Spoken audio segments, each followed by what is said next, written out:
Shalom, selamat bertemu kembali di dalam video pembelajaran ekonomi kelas 11 bersama Ibu Sare Adelina Saragi. Pada minggu ini kita akan memasuki materi yang masih satu bab dengan materi minggu lalu, yaitu mengenai APBN.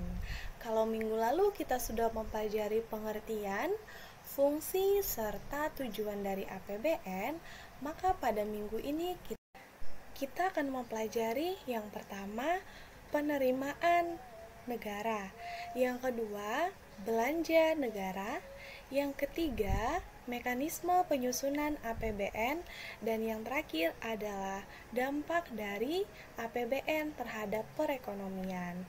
Ya, kita masuk ke materi pertama, yaitu mengenai penerimaan negara. Untuk penerimaan negara sendiri itu terdiri dari tiga.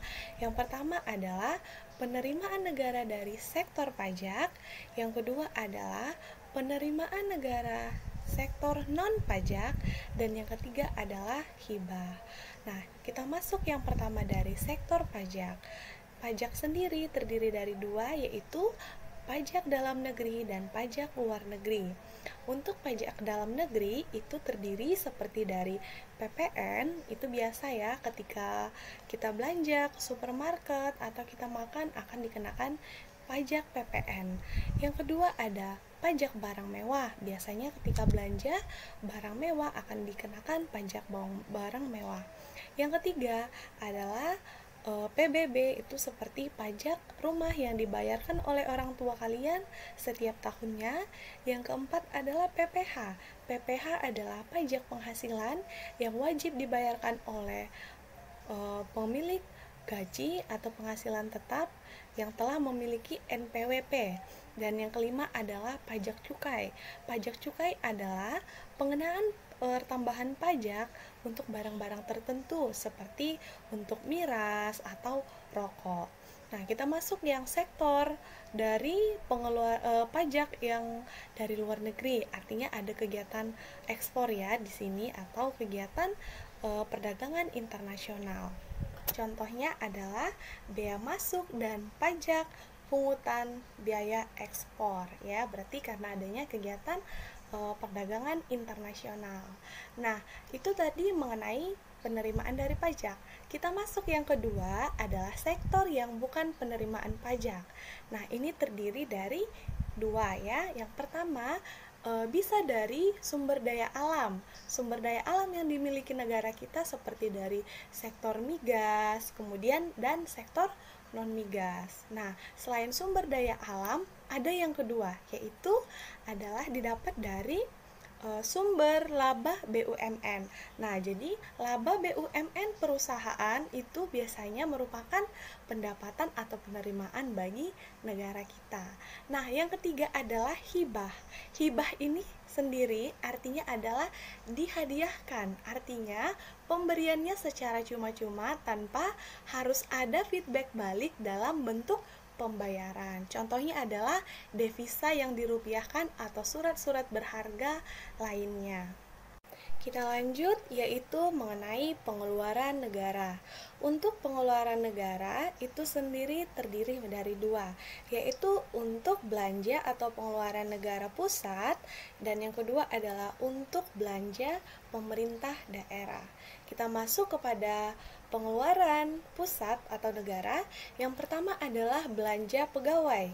Untuk belanja pegawai ini biasanya adalah yang digunakan para pemerintah untuk menggaji para pegawai negeri sipil.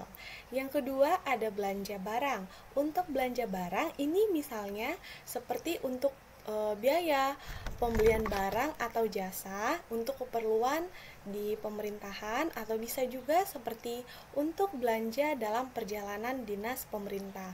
Yang ketiga adalah belanja modal. Modal artinya adalah belanja untuk menambah aset negara. Yang keempat ada subsidi. Subsidi ini berarti bantuan kepada masyarakat yang biasanya disalurkan oleh pemerintah melalui BUMN atau badan usaha milik negara ya, seperti subsidi Pertamina yang menyubsidi bensin.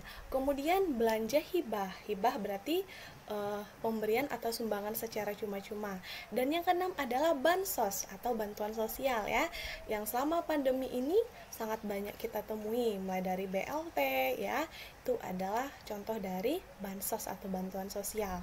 Nah, untuk mekanisme pengeluaran negara atau pusat ini ditetapkan dan diatur oleh Menteri Keuangan.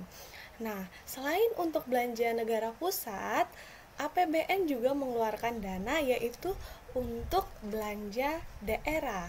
Ya, ini merupakan otonomi yang diberikan kepada daerah. Artinya dari pusat diberikan dana bagi otonomi daerah dalam mengelola. Ya, ini termasuk dalam dana perimbangan, dana otonomi khusus, dan dana penyesuaian. Nah, untuk mekanismenya diatur langsung oleh Pemda sendiri. Mekanisme penyusunan APBN. Nah, dalam proses penyusunan mekanisme APBN itu terdiri dari 4. Yang pertama, Presiden akan menyusun RAPBN.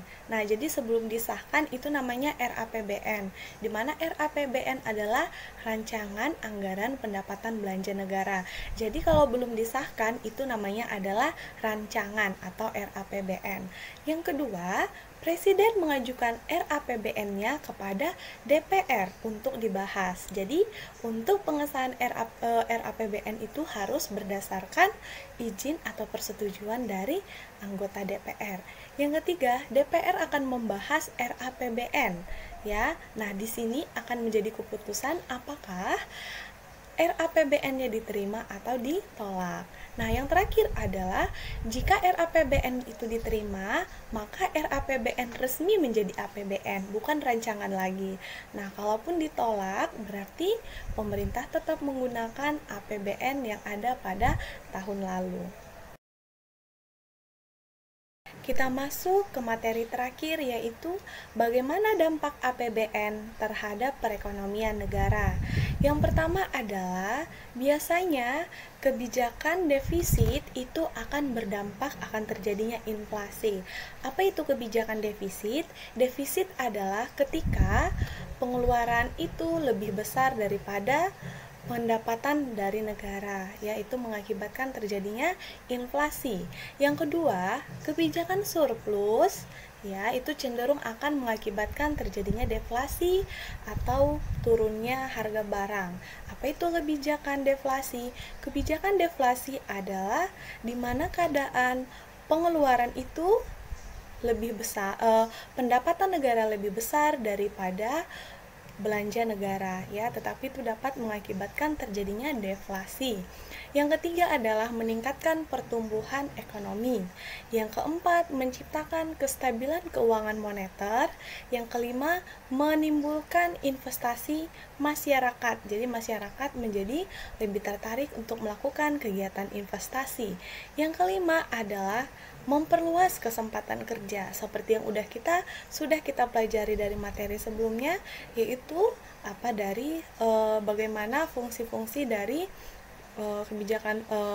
kebijakan dalam APBN, yaitu untuk memperluas kesempatan kerja. Nah, kemudian yang terakhir adalah dapat memperlancar distribusi pendapatan.